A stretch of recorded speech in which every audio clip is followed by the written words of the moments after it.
Bonjour à tous. Oui, le titre de la méditation de ce matin, la consécration du peuple de Dieu avant le retour de Jésus. Croyez-vous que Jésus revient bientôt? Amen. J'irais même dire jusqu'à dire très bientôt. Oui, hein, on voit les signes. On ne sait pas le moment qui revient exactement, hein, mais on est capable de voir les signes. Et c'est très, très proche. Et vous savez qu'avant son retour, il va y avoir un peuple qui sera consacré totalement au service de Dieu. Et ça va être une consécration de ce peuple-là plus que dans toute l'histoire de l'humanité. On n'aura jamais vu un peuple aussi consacré totalement pour l'Éternel. Donc aujourd'hui, on va parler de la consécration juste avant le retour de Jésus, la consécration aussi dans la Bible, ce qu'on peut voir par rapport à la consécration. Parce qu'aujourd'hui aussi, il va y avoir une reconsécration à laquelle on va tous être appelés. Parce que c'est la Sainte Seine en plus aujourd'hui. C'est un moment où on peut sonder nos cœurs et réfléchir. Dieu veut nous aider à entrer en nous-mêmes puis à se reconsacrer à l'Éternel.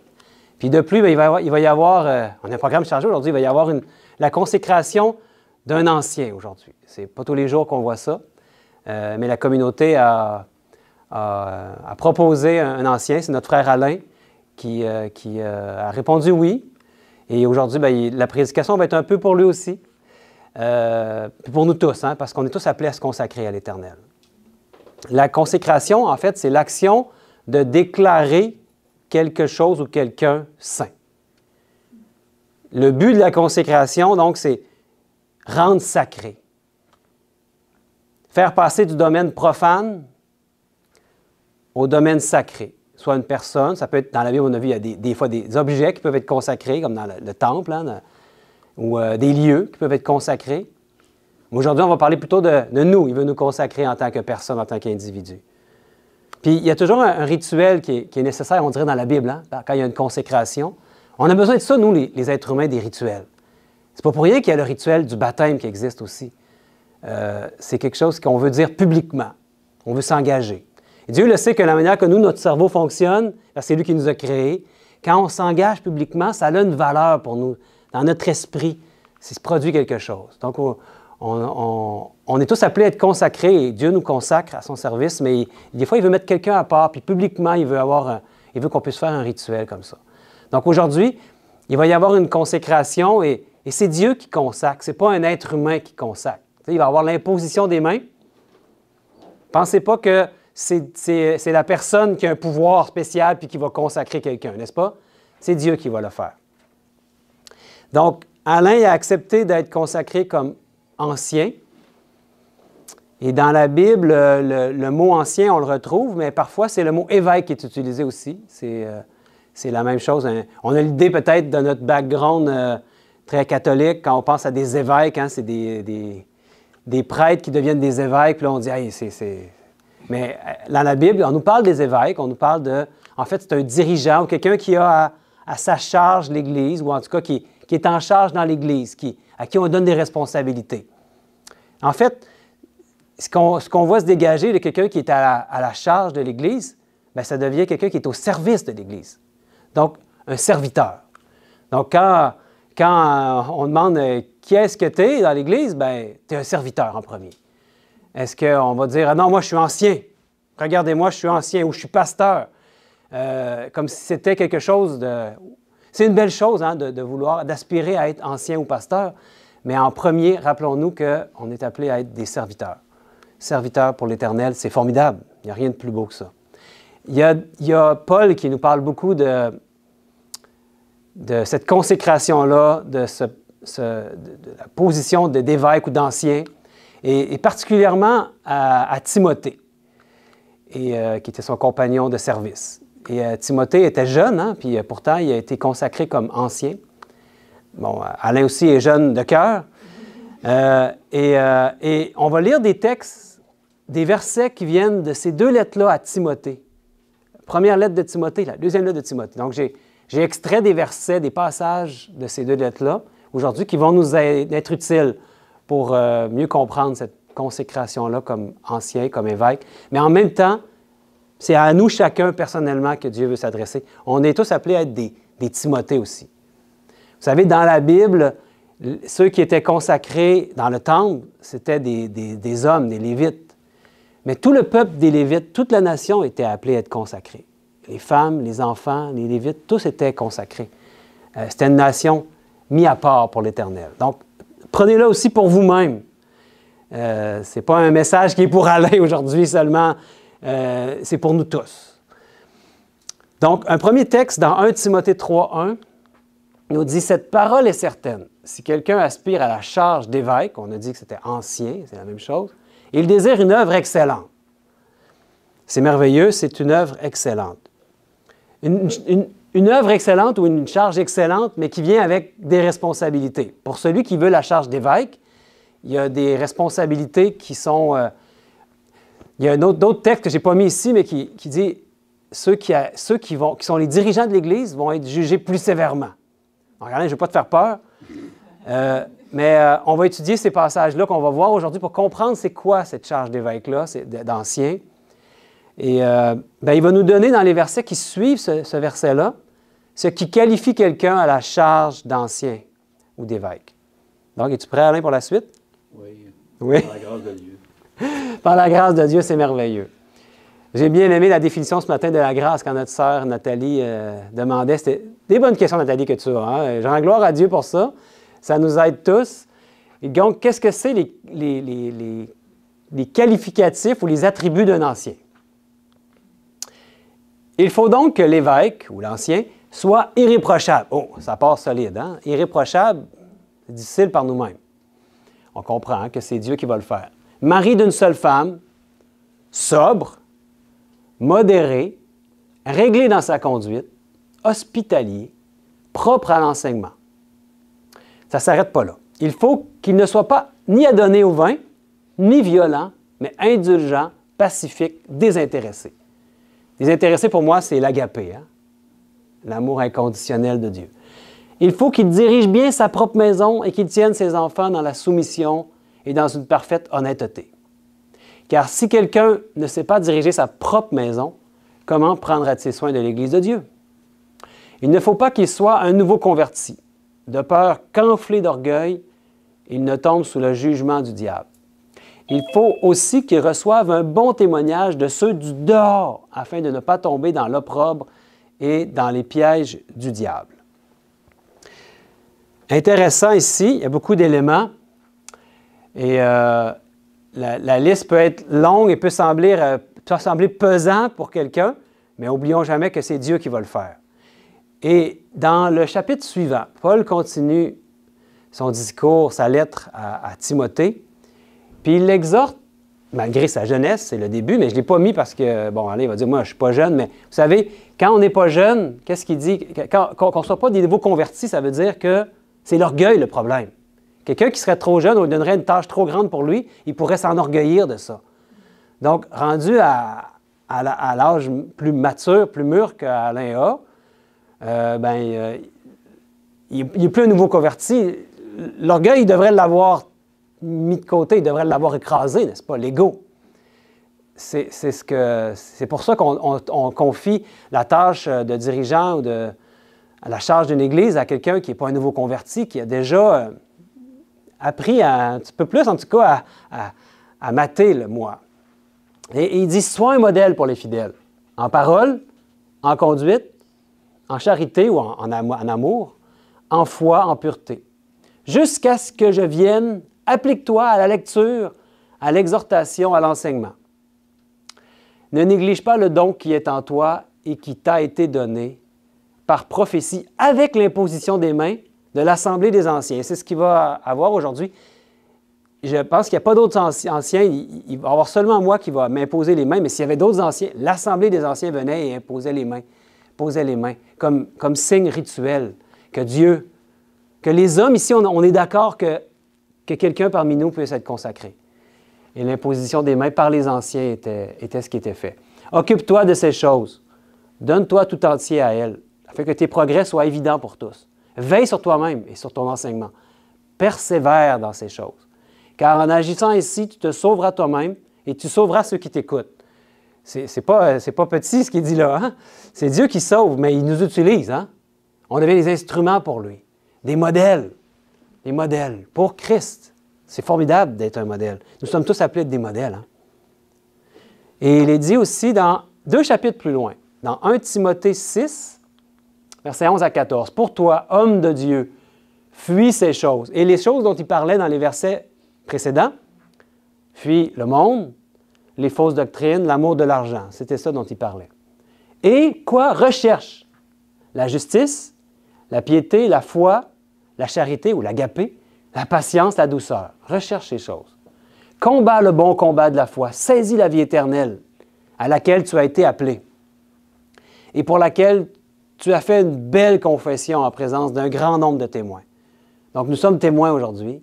Je te recommande devant Dieu qui donne la vie à toutes choses et devant Jésus-Christ, qui fit une belle confession devant Ponce Pilate, de garder le commandement et de vivre sans tâche, sans reproche, jusqu'à l'apparition de notre Seigneur Jésus-Christ, jusqu'à son retour.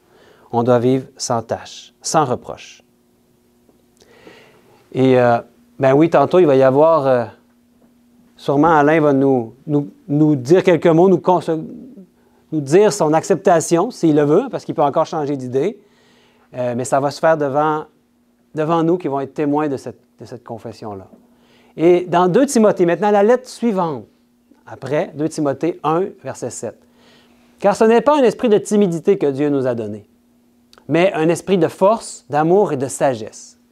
N'aie donc point honte du témoignage à rendre à notre Seigneur, ni de moi son prisonnier, mais souffre avec moi pour l'Évangile, par la puissance de Dieu, qui nous a sauvés et nous a adressé une sainte vocation, non à cause de nos œuvres, mais selon son propre dessein, et selon la grâce qui nous a été donnée en Jésus-Christ avant les temps éternels. » Tout ça, c'est par grâce, mes frères et sœurs, qu'il nous a donné.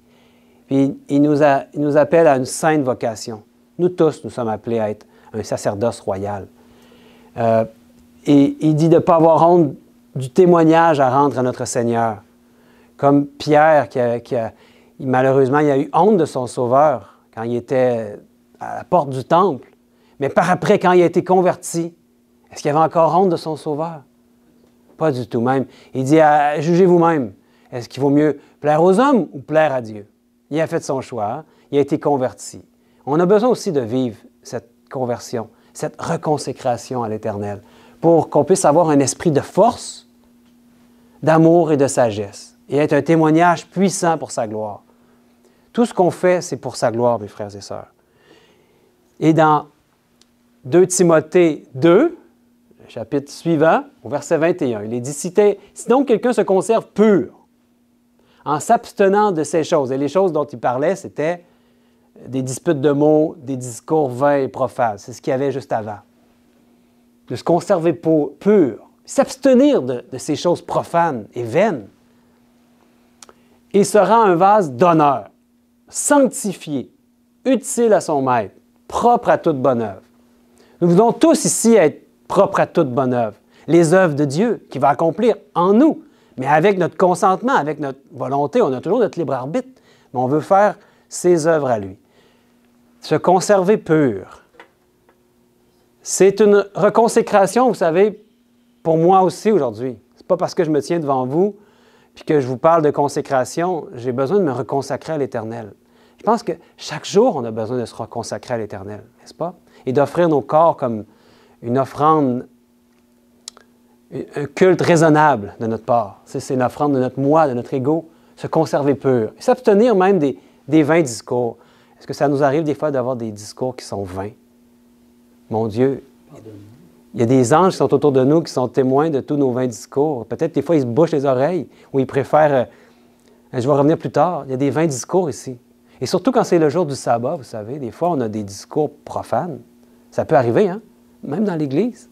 Ou même pendant la journée du sabbat, on discute, au lieu de parler des fois de « Hey, le message qu'on a eu aujourd'hui, ouais, il y a ça va parler. » Ou « Ah, j'ai un témoignage pour toi. » Mais là, des fois, on laisse des discours qui peuvent être profanes. Peut-être qu'on serait mieux de regarder toujours à Jésus puis de s'encourager, s'exhorter les uns les autres, s'aider les uns les autres. Donc, c'est quelque chose que Dieu veut qu'on puisse se conserver pur. Puis on va voir tantôt comment il veut nous conserver purs. Hein? ce qu'il y a dans nos oreilles, de ce qu'on peut faire, où on va. Et quand on se conserve pur, qu'est-ce qui arrive? Bien, il nous sanctifie. Il nous sanctifie, puis il dit qu'on va être utile. Ça veut dire que si on est impur, la conséquence, c'est quoi? On est inutile. Inutile. J'aimerais pas ça, moi, que mon maître, mon créateur, un jour me dise « Tu as été inutile pour moi ». Je voudrais tellement être utile pour lui parce qu'il a tellement touché mon cœur par sa grâce, par son amour, par son Fils Jésus qu'il a donné pour nous, que d'être inutile pour lui, ce serait la pire des choses qui ne pourrait pas y arriver. N'est-ce pas? On voudrait être utile pour lui, être des vases d'honneur. C'est merveilleux ce que Dieu nous appelle en Christ, d'être des vases d'honneur. Sanctifié, utile, propre à toute bonne œuvre. Et être utile, pour moi, c'est aussi être disponible. Je me souviens une fois, Alain m'avait dit ça, peut-être qu'il ne s'en souvient plus, mais il dit, dans le service pour Dieu, c'est juste d'être disponible. Ça veut dire quoi? Puis là, plus tard, j'ai compris. Dans le fond, si on est toujours connecté sur Dieu, on est toujours à l'écoute de ce qui... comme en communication constante. Et je me rappelle encore, je sais, je l'ai déjà parlé de ce que Florence avait amené l'autre jour par rapport à ça. Puis je le ramène encore, mais c'est l'idée vraiment... Je l'ai dit cette semaine à quelqu'un qui a appelé et qui se demandait pour le camp meeting. Puis c'est comme la poste de police qui est toujours en contact avec ses policiers. Hein? Le radio est toujours ouvert. Vous remarquez dans la voiture de police? Puis là, ben, des fois, c'est pas pour lui, mais il est au courant de ce qui se passe. Il est au courant des communications. Sommes-nous dans le canal de communication avec Dieu? Sommes-nous toujours sur le bon poste? Est-ce que des fois, on prend d'autres postes? On aime mieux écouter la radio, on aime mieux écouter les nouvelles, on aime mieux écouter la musique. Est-ce qu'on est toujours sur le bon poste avec Dieu? Trouvons le bon poste en premier, puis lâchons-le pas. Et écrivons le numéro quelque part, on ne veut pas le perdre, on ne veut pas que ça griche en tout cas, hein? On veut que ça tourne, ça reste sur le bon poste. Puis on va toujours être disponible. Utile, c'est aussi ça, être à l'écoute. Puis peut-être qu'il y a quelque chose, il y a une mission pour vous, il y a une bonne œuvre pour vous qui veut que vous fassiez. Si vous êtes hey, je t'ai prié ce matin, là, mais là, j'ai des choses à faire aujourd'hui, j'ai des projets, je veux faire ça. Accompagne-moi dans ces projets-là. Mais je reste toujours en contact avec toi, mon Dieu. Si tu as quelque chose que tu veux que je fasse aujourd'hui, bien, montre-moi-le. Puis un moment qu'il va avoir quelque chose à faire, qu'il veut que vous fassiez pour lui, il va vous le montrer. Vous allez sentir dans votre esprit un appel. C'est indescriptible, là, mais dans votre esprit, ça va être fort. Vous allez dire, hey, telle personne, là, elle a besoin de ton aide, va la voir. Ou appelle telle personne. Ça vous arrive des fois d'avoir des gens du monde disent comme une intuition. Ce n'est pas une intuition par hasard. Ce n'est pas la vie qui vous donne une intuition. Des fois, on pense que c'est l'univers qui nous parle. Il y a des livres qui ont été écrits sur ça, hein, comme le livre Le Secret. Peut-être qu'il y en a qui connaissent ce livre-là. Mais c'est Dieu qui vous parle. Vous lui avez demandé en plus. Reconnaissez-le, puis agissez. Soyez disponible et utile. Toujours en constante communication avec lui. Priez sans cesse dans le sens de toujours rester sur le bon poste. Puis vous allez voir que ces bonnes œuvres-là, c'est Dieu qui va le faire. Parce que vous lui avez demandé, puis quand vous allez le faire, vous allez dire, c'est pas moi qui le fais, c'est Dieu qui le fait en moi. Puis ça, c'est formidable, d'être en plein là, au bon moment, au bon endroit, là où Dieu veut que vous soyez. Vous allez avoir des frissons sur vos bras quand vous faites quelque chose, puis vous savez que c'est lui qui veut que vous soyez là, à ce moment-là. C'est formidable. Puis je pense que des moments comme ça, il va en avoir de plus en plus. Parce qu'il nous appelle à une consécration totale. Un peuple, les 144 000, il n'y aura jamais eu un peuple qui va être consacré aussi totalement que ça de toute l'histoire de l'humanité. Donc, on va être en constant contact avec lui. Comme Jésus, hein? Jésus était consacré totalement. Il était en constant contact avec son Père. Est-ce que nous, on ne peut pas y arriver, puis lui, il est arrivé? N'ayez pas peur de répondre. Jésus est un humain comme nous. Il a eu la victoire dans une nature comme la nôtre. Nous pouvons aussi avoir la victoire comme lui. Et nous pouvons surtout rester en communion constante avec lui. Donc, si vous vous dites, moi, je n'ai pas l'habitude de communiquer avec lui, c'est la plus importante chose, et la première étape et la plus importante étape, c'est de trouver le poste, puis de mettre le temps de côté, le mettre à part. C'est comme ça que vous pouvez vous sanctifier aussi, devenir utile et être disponible quand il y a besoin de vous. Dans la suite maintenant, là, on a vu se conserver pur, être sanctifié, utile à son maître, propre à toute bonne œuvre. Les 4 versets suivants nous disent « Fuis les passions de la jeunesse. Recherche la justice, la foi, la charité, la paix, avec ceux qui invoquent le Seigneur d'un cœur pur. On recherche ça, mais avec ceux qui invoquent le Seigneur d'un cœur pur. Ici, on aspire tous à avoir un cœur pur. Donc, on fait bien d'être ensemble, de fraterniser. L'Église, Dieu, il a veut pour cette raison-là. Parce que quand on est ensemble, bien, on recherche la même chose, on aspire à la même chose, on veut la même chose. Vous savez, pourquoi Dieu a demandé aux Israélites de mettre une distance entre eux et les autres nations? Puis les autres nations, aujourd'hui, voyaient-les comme, ben écoute, ma gang d'amis, ou on dit au Québec, ma gang de chums, avec laquelle j'étais habitué d'aller au bar, puis de jouer au billard, puis de prendre un coup, puis bon. Je ne veux pas dire que je les aime plus, puis que je ne veux plus jamais les voir, non, mais peut-être que ces événements-là qui m'appelaient pour dire « Hey, viens-t'en, on va aller au bar », c'est peut-être plus ma place. Comprenez-vous? Dieu nous appelle à être avec ceux qui invoquent le Seigneur d'un cœur pur. Il va vous donner des nouvelles aspirations, des nouveaux amis. Et il va vous aider même à être utile auprès de ces gens-là pour les attirer au Seigneur. Parce que qu'est-ce qu'ils ont besoin, eux? La même chose que vous. Ils ont besoin de connaître le Seigneur Jésus et il veut qu'on soit utile auprès d'eux. Si on veut juste être avec eux parce qu'on va faire comme eux encore, comment on pourrait être un témoignage pour eux? Donc, Dieu nous appelle à être conservés purs, un cœur pur. Repousse les discussions folles et inutiles. Si on est avec des gens du monde constamment, bien peut-être c'est plus difficile de repousser les discussions inutiles et les vains discours.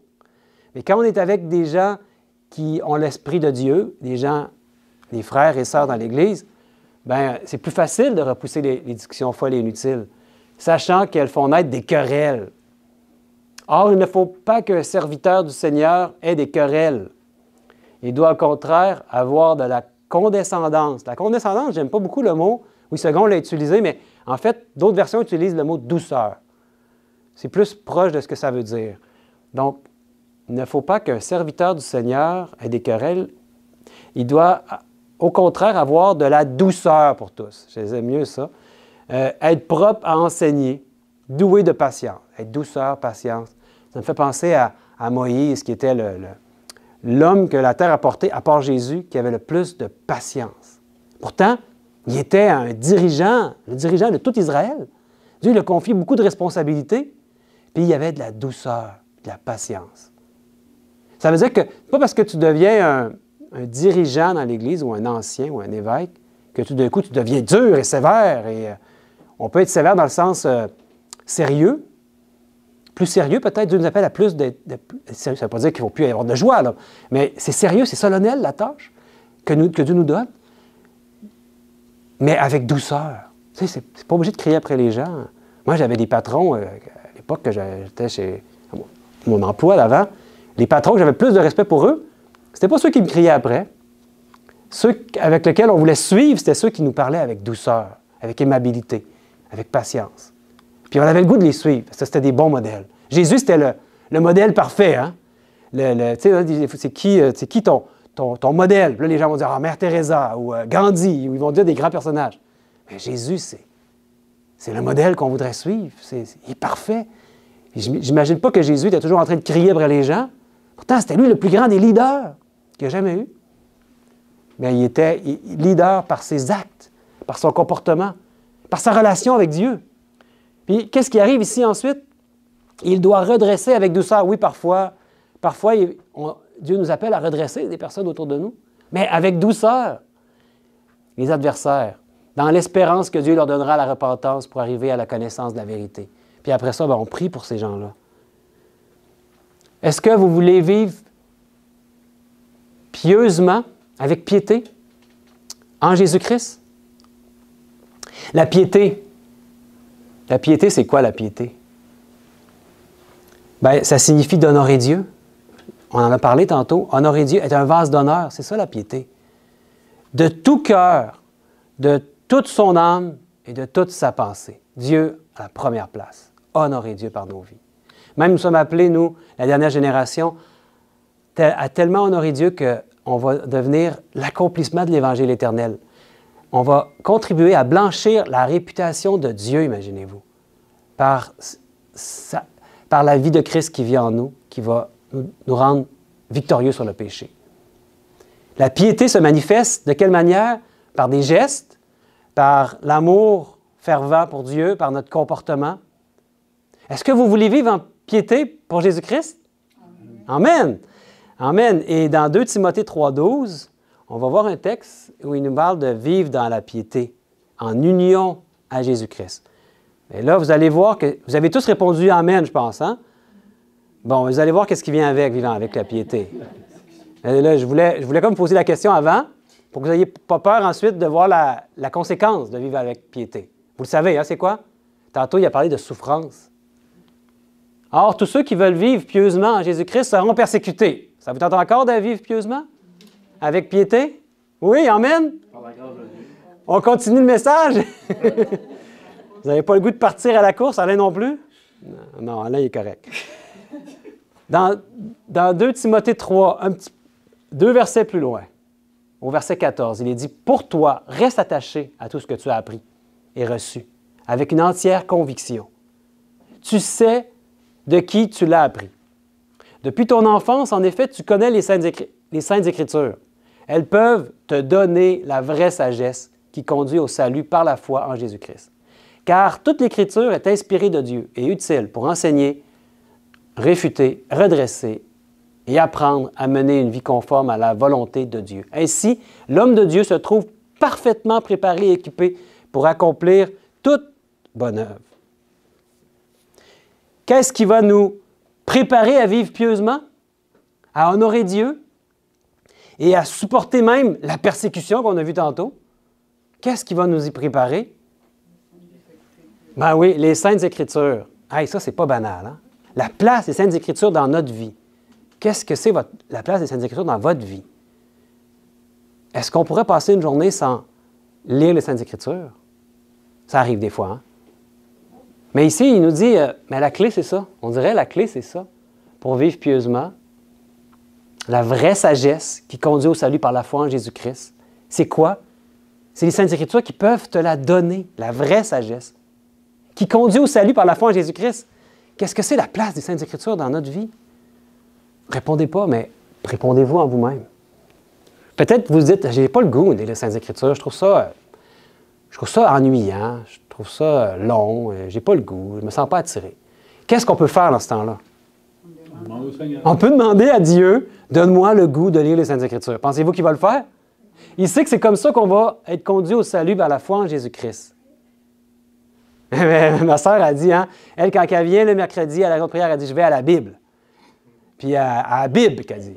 Puis je sais qu'elle lit la Bible à tous les jours. Hein? Je l'ai perdu, mon livre, dans l'autobus. Oui, mais moi, tu vas le revoir. Donc, qu'est-ce qu'il fait, Paul? Il dit à Timothée de rester attaché aux Saintes Écritures. Bien, c'est la même chose, c'est un bon conseil pour nous, n'est-ce pas? On devrait rester attaché aux Saintes Écritures.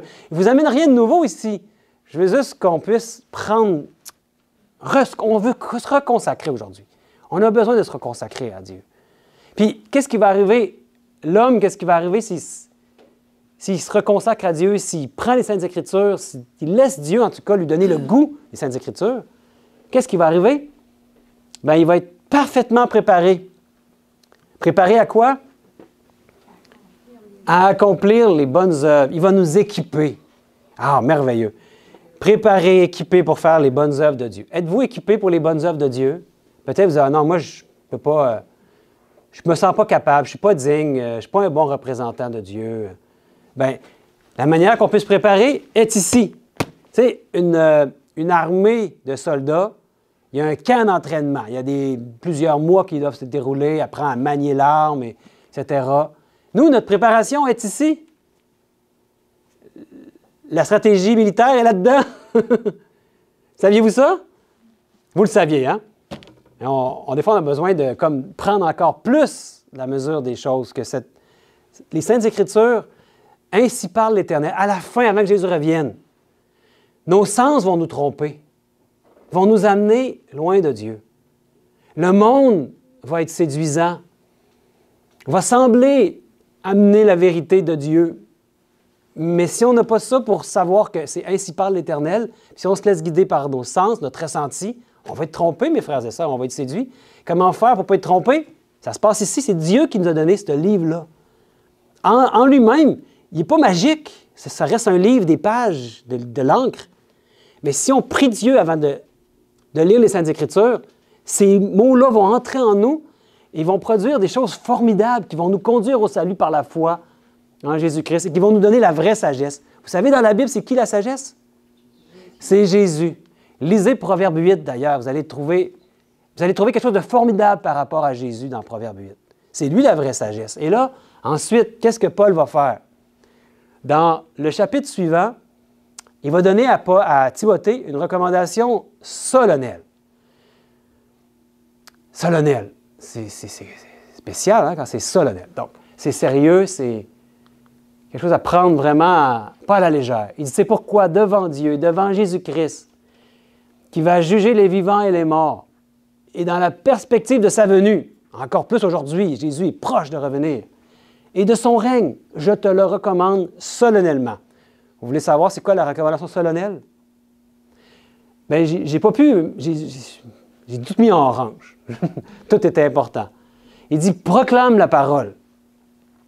Si on veut proclamer la parole, il faut toujours bien la connaître, hein? Si on l'a déjà lu, notre cerveau l'a déjà entendu, on va pouvoir la redonner à un moment donné. Tu sais, c'est Dieu qui va le faire, hein? Dieu va nous donner les mots à dire. Mais si on ne les a jamais lus, comment il peut nous les donner? Si on n'a jamais lu, ça ne nous reviendra pas en tête. Donc, on a besoin de le lire pour qu'on puisse ensuite proclamer la parole puis insister que l'occasion soit favorable ou non. Parfois, il y a des personnes qui Dieu va nous montrer d'insister. Insister avec amour, hein, avec douceur. De convaincre, réprimander. C'est Dieu qui convainc par son esprit.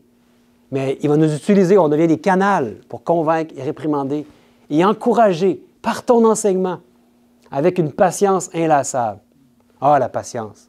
Mon Dieu, donne-nous la patience. Mais toi, garde en toutes circonstances le contrôle de toi-même. Est-ce que des fois, on est un peu emporté? On fait des scènes de colère? On dit que c'est des scènes de colère, mais peut-être qu'on ne serait pas obligé de se mettre en colère ou s'emporter. On peut être encore plus patient. Et ça, on peut demander à Dieu qu'il nous donne encore plus de patience. Et supporte les souffrances. On va même être persécuté. Hein? Remplis bien ton rôle de prédicateur de l'Évangile. Il parlait à Timothée, mais on peut demander ça à Alain, puis à vous tous qui avez des tâches de prédicateur dans l'Église. Vous savez, nous sommes tous appelés à devenir des prédicateurs, peut-être pas dans l'Église, mais auprès des gens qui nous entourent. Devenir des prophètes même. Quand on annonce le retour de Jésus, on devient des prophètes pour l'Éternel. Prédicateur de l'Évangile. Accomplis pleinement ton ministère. Chacun, il vous a confié un ministère. Il est différent pour chacun. Mais accomplis ton ministère. Puis il nous dit solennellement de proclamer la parole, puis de ne pas manquer d'occasion. Puis il va le faire en nous. Préparons-nous. Et on l'a dit tantôt, il y avait les Lévites qui étaient consacrés à l'Éternel. Toute la tribu était mise à part. Sentez-vous pas exclu personne, parce que nous sommes appelés, on va le voir dans le texte tantôt, on a lu tantôt dans 2 Pierre ou 1 Pierre, qu'on est appelé à être un sacerdoce royal. Est-ce que c'est seulement Alain? Est-ce que c'est seulement les pasteurs et les anciens qui ont un sacerdoce royal? Nous tous, les croyants, qui avons reconnu Jésus dans notre vie. Et nous voulons le laisser agir, être mis à part pour son service. Mais il y avait quand même, parmi les Lévites, certains qui étaient consacrés, des hommes, de devenir des prêtres ou des représentants du peuple, pour une plus grande responsabilité. Il y avait des gens qui mettaient à part pour ça. Et il leur imposait les mains par le conseil des anciens. Puis, j'ai mis ici dans Exode 29, juste pour qu'on puisse se rappeler, parce que c'était des types que Dieu voulait nous enseigner. Il y a des choses qu'il veut nous enseigner, peut-être que des fois, on n'a pas bien saisi ou on n'a pas compris. Dans Exode 29, il nous dit, « Voici ce que tu feras pour les sanctifier, afin qu'ils soient à mon service dans le sacerdoce. Prends un jeune taureau et 2 béliers sans défaut. » Ici, c'est, dans Exode 29, on l'a déjà étudié dans le cours du sanctuaire, hein, c'était la consécration, la sanctification et la consécration d'Aaron et de ses fils comme prêtres et grands prêtres pour Aaron. Puis là, pour les sanctifier, pour les consacrer, il devait prendre un jeune taureau et 2 béliers sans défaut. Puis là, ces animaux-là vont être immolés, vont être consacrés, le sang va couler, ils vont être brûlés sur l'autel. Puis le dernier taureau, le dernier bélier, il y a quelque chose de spécial qui est mentionné, un peu plus loin dans le verset 19. Il dit, tu prendras l'autre bélier, et Aaron et ses fils poseront leurs mains sur la tête du bélier. Tu égorgeras le bélier, tu prendras de son sang, tu en mettras sur le lobe de l'oreille droite d'Aaron et sur le lobe de l'oreille droite de ses fils, et sur le pouce de leur main droite, le pouce, et sur le gros orteil de leur pied droit. Le pied droit, le gros orteil. Et tu répandras le sang sur l'autel tout autour. Ils ne mettront pas tout le sang, juste un petit peu, puis le reste autour. Tu prendras du sang qui sera sur l'autel et de l'huile d'onction, et tu feras l'aspersion sur Aaron et sur ses vêtements, sur ses fils et sur leurs vêtements. Ainsi seront consacrés Aaron et ses vêtements, ses fils et leurs vêtements. C'est comme ça que se faisait la consécration. Là, vous allez me dire, Sébastien, pourquoi il nous parle de l'oreille, du lobe de l'oreille droite, pouce de la main droite et du gros orteil de leur pied droit? Il y a le sang de la consécration. Et c'est un type de ce qu'il veut pour nous. Il veut sûrement qu'on puisse comprendre ce que ça signifie. Donc, j'aimerais vous proposer une explication, parce qu'il n'en donne pas d'explication ici. Mais l'oreille, qu'est-ce que ça représente, l'oreille? L'écoute. Donc, c'est un symbole, sûrement un symbole de tout ce qui entre nos deux oreilles, parce que c'est ici que se passe la guerre, hein? Entre les deux oreilles. On a parlé du lobe frontal, là, il veut communiquer avec nous, qui est le siège de notre volonté, c'est le siège de commande, là, notre conscience, là, on peut communiquer avec Dieu. Tout ce qui altère notre lobe frontal nous empêche de bien communiquer avec Dieu. Donc, ce qui entre nos deux oreilles, dans notre tête, donc ce que j'écoute, ce que je regarde, ce que je visionne. Des fois, aujourd'hui, on dit « Ah, moi, j'ai plus la télé, mais on écoute plein de vidéos sur YouTube. » Il peut y avoir des choses là-dedans qui ne sont pas nécessairement des choses qui devraient entrer dans nos deux oreilles.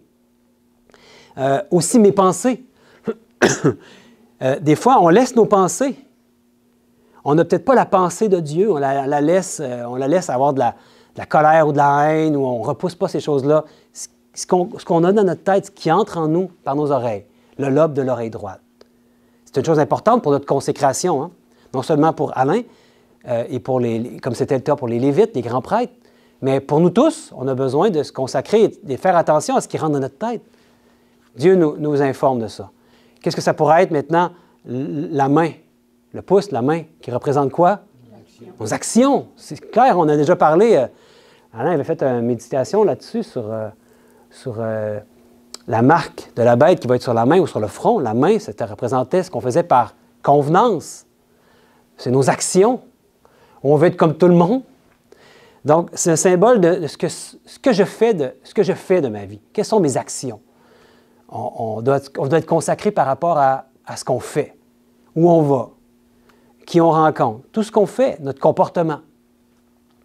Et notre pied, le gros orteil du pied droit, ça pourrait être quoi? Ça pourrait être quoi le symbole, vous pensez? La direction, les ailes. La direction, notre marche de chrétien. C'est un symbole de ma marche, où je vais et avec qui je vais. On en a parlé tantôt. Avec qui je m'associe, ma marche.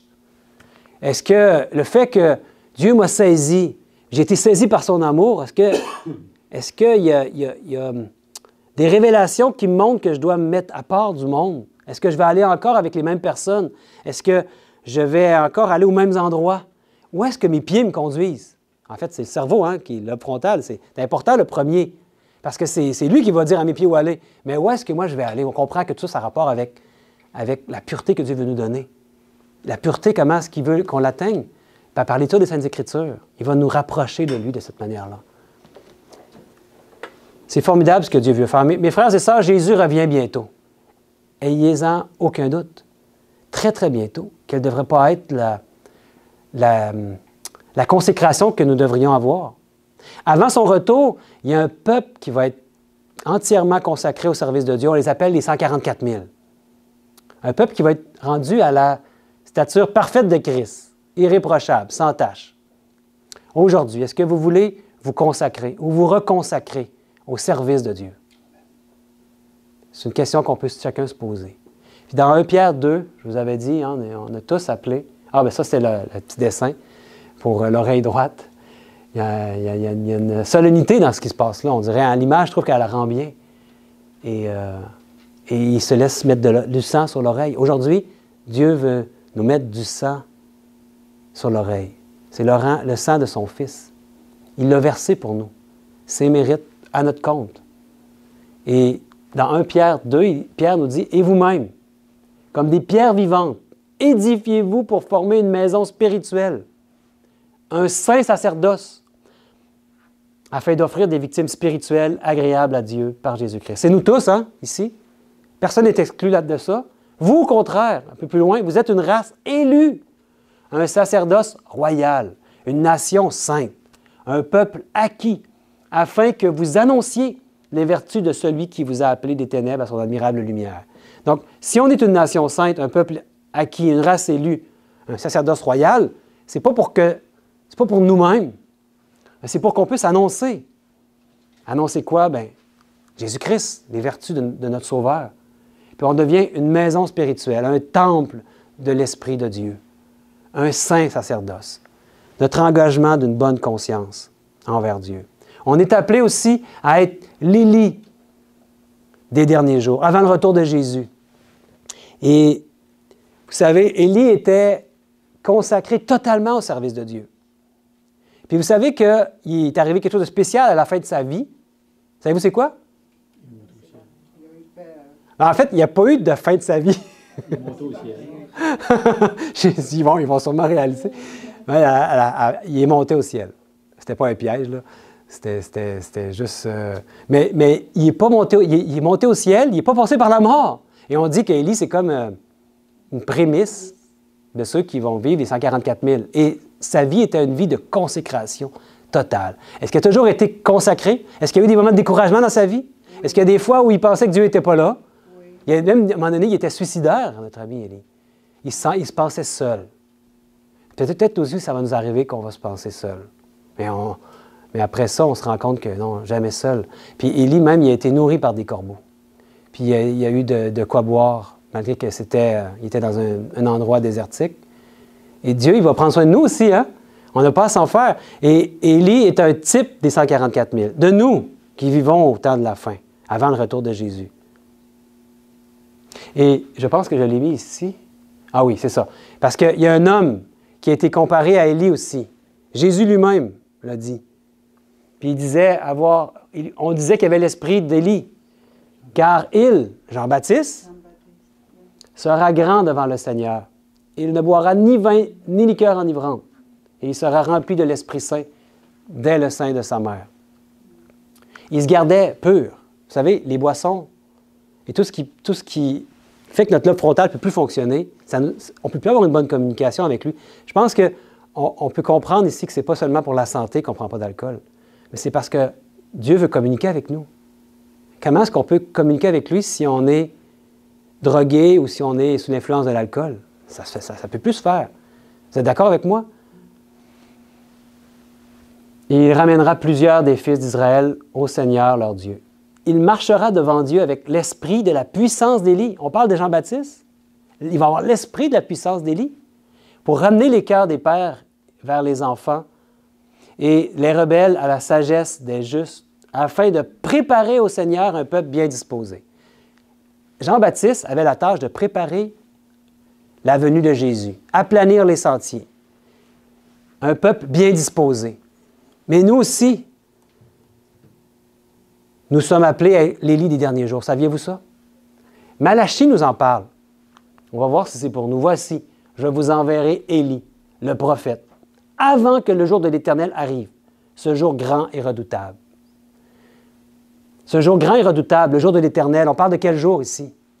On parle du retour de Jésus, qui est proche, on l'a dit. Qu'est-ce qu'il va envoyer? Il va envoyer l'esprit d'Élie. Il avait envoyé l'esprit d'Élie dans Jean-Baptiste. C'est pas que Élie s'est réincarné, là, non.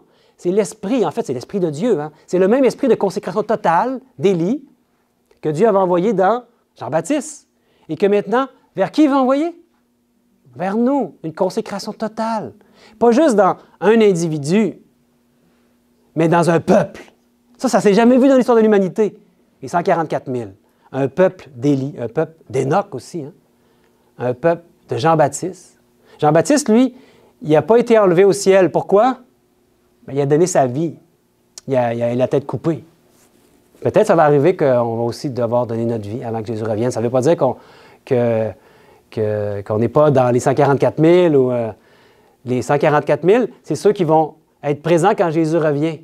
Mais dans l'esprit de prophétie, ce que Mme White nous dit, c'est qu'à la fin, il y a des gens qui vont faire partie des 144 000, comme Jean-Baptiste. Ce ne sera pas étonnant de le voir, que Dieu va le ramener à la vie pour voir le retour de Jésus.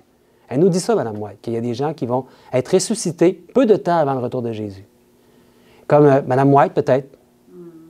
Dieu va la ressusciter, va la ramener à la vie. C'est lui qui va décider, hein? On ne le sait pas. On peut spéculer, mais ça se peut que dans votre état irréprochable que Dieu va faire en vous, ça se peut que vous allez tellement avoir de difficultés avec le monde, ils vont tellement vous persécuter qu'ils vont vouloir vous mettre à mort.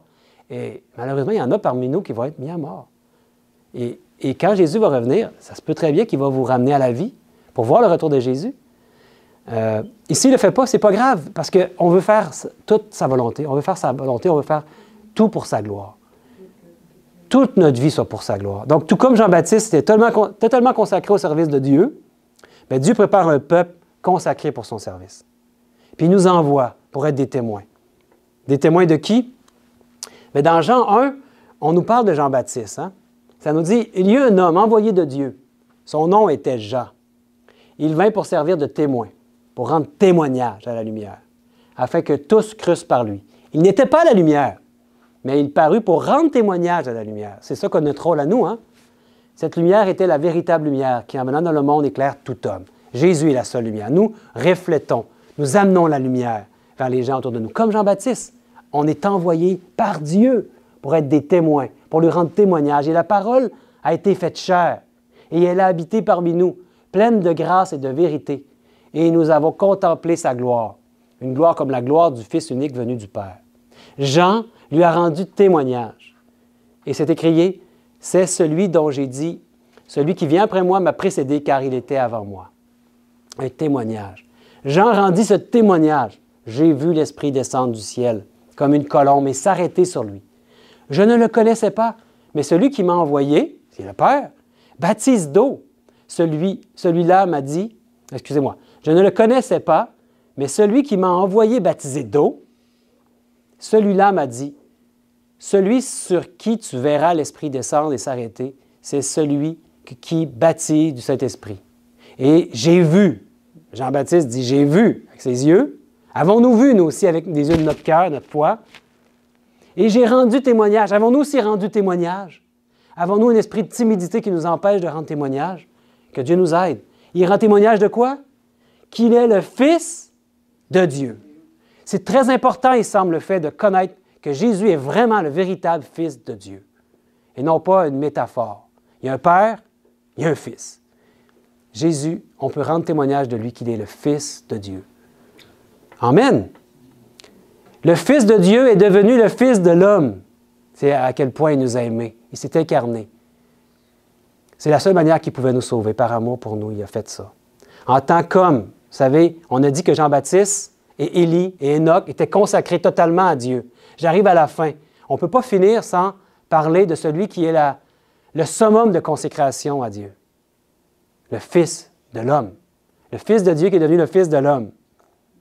Il était pleinement consacré à Dieu. Hein? Évidemment. Et il a seulement fait les œuvres de son Père. Il dit, non, ce n'est pas mes œuvres que j'ai fait ses œuvres à mon Père.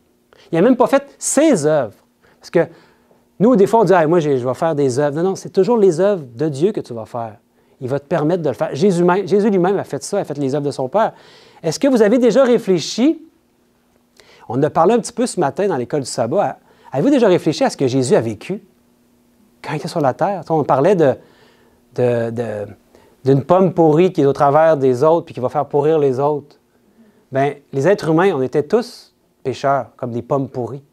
Et Jésus, lui, sans péché, jamais péché de sa vie, là, même pas inconsciemment, était au travers de paniers de pommes pourries, les êtres humains.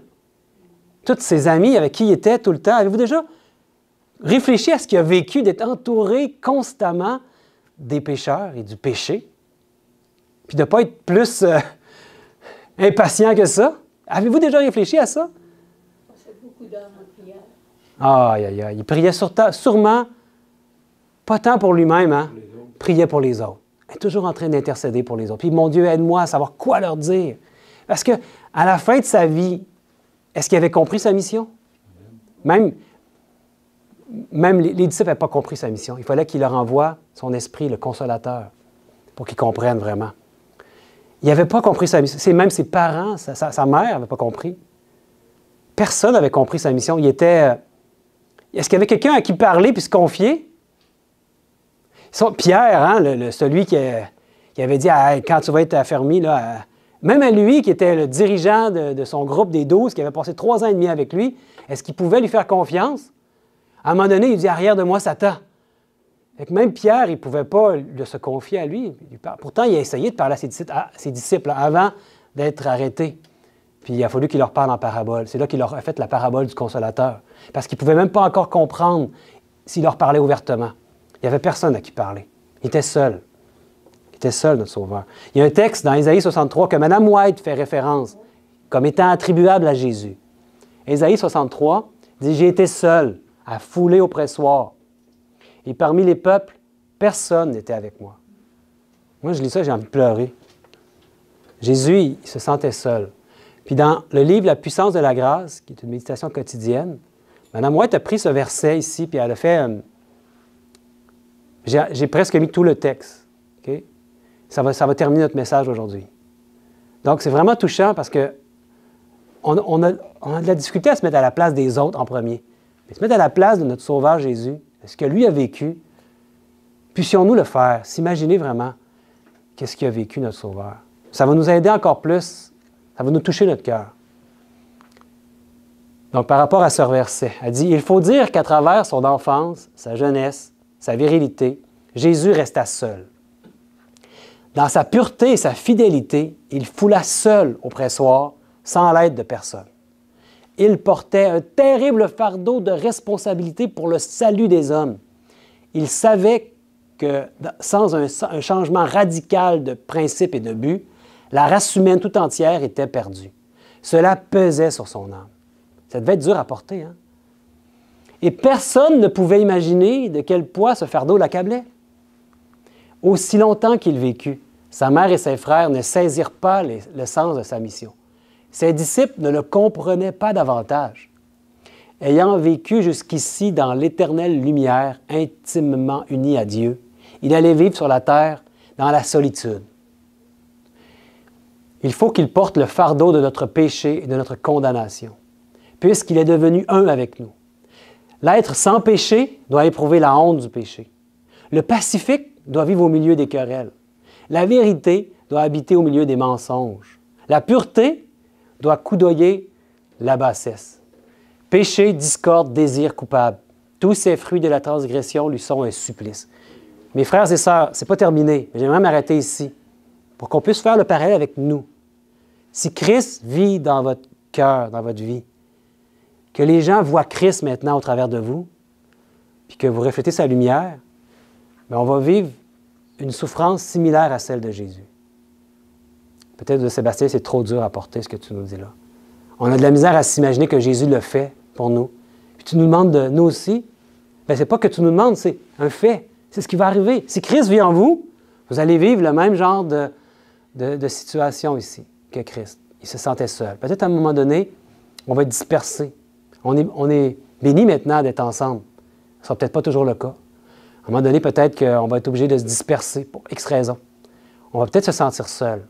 Mais qu'est-ce qui a fait que Jésus a porté au travers? C'est ça qui nous intéresse. Hein? Il était en constante relation avec son Père. Puis il savait que jamais il allait l'abandonner. Êtes-vous convaincu que jamais il va vous abandonner, vous aussi? Puis il devait vivre au milieu du péché. Donc, il dit, je ne te prie pas de les enlever du monde, mais de les préserver du monde. Dieu va nous préserver, même si on est au milieu du mensonge, du péché, qui va devenir de pire en pire. C'est déjà pas mal intense, notre monde d'aujourd'hui, hein? La mondanité qu'on y voit. Mais ça va venir un moment où les gens voudront plus entendre la saine doctrine, voudront plus entendre la vérité que vous voulez leur amener. Ils vont se boucher les oreilles. Ils vont même vouloir vous tuer. Ça va être difficile, hein? Seul, il foulera le sentier. Seul, il portera le fardeau. Nous, ça va être un mini comparé à Jésus, ce qu'il a vécu. Parce que lui, il avait le fardeau de tous les péchés de l'humanité sur lui. Il avait le fardeau du salut des âmes. Nous n'avons pas à sauver personne. Malgré qu'on a dit tantôt que par notre entremise, Dieu va sauver des gens. Mais ce n'est pas un fardeau que moi, Sébastien, j'ai apporté. Lui, il l'a eu apporté. Il devait vraiment se remettre à son Père. Il portera le fardeau. La rédemption du monde reposera sur lui, qui a été dépouillé, qui a dépouillé sa gloire, acceptant les infirmités de la nature humaine.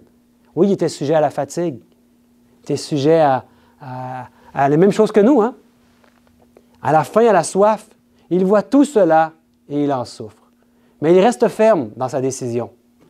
Nous aussi, soyons fermes dans notre décision de nous reconsacrer à Dieu. Aujourd'hui même, le salut de la famille humaine réside dans son bras. Il étend la main pour saisir la main de l'amour tout-puissant. Et ça se termine.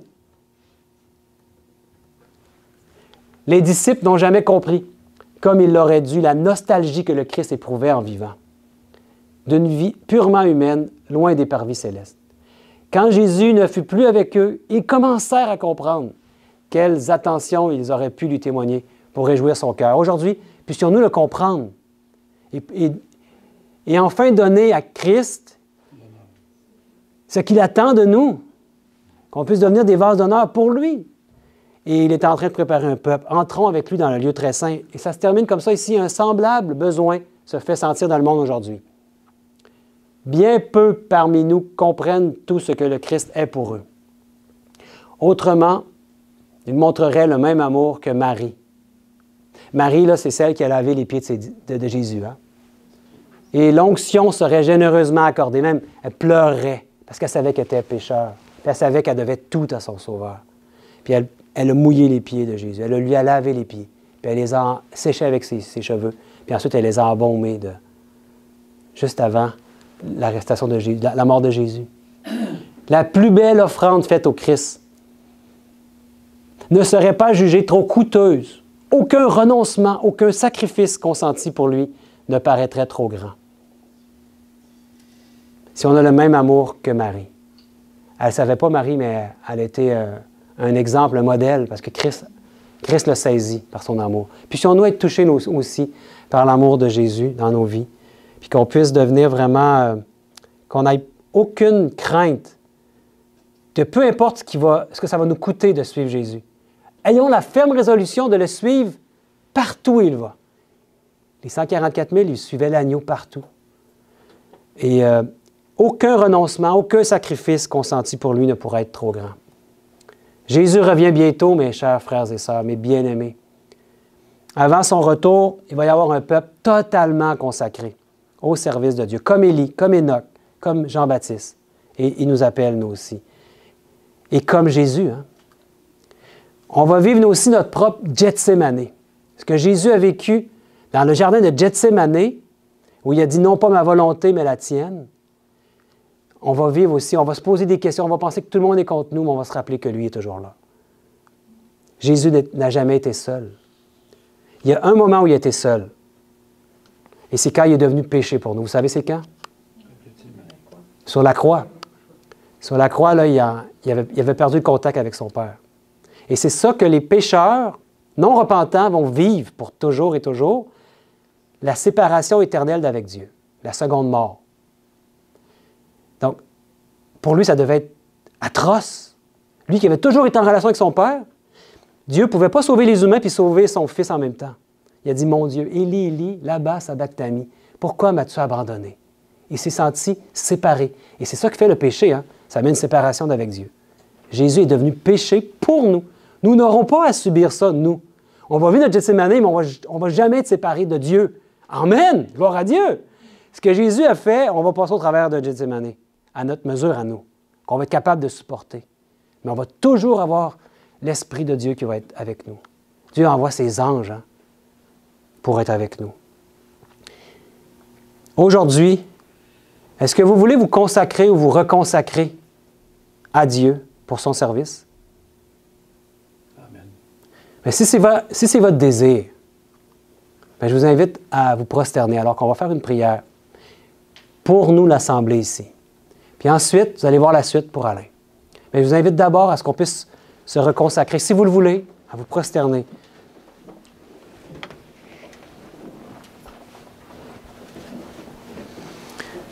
Père éternel, tu es vraiment un Dieu grand et puissant qui nous permet, par le biais des Saintes Écritures et par l'esprit de prophétie aussi, de pouvoir plonger nos regards dans cette consécration que certains des personnages de la Bible ont eue. On pense à Enoch, à Élie, à Jean-Baptiste, une consécration totale.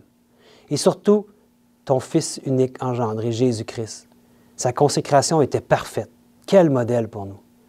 Mon Père, tu nous appelles maintenant à être l'Élie des derniers jours, avant ton retour, le retour de ton Fils Jésus.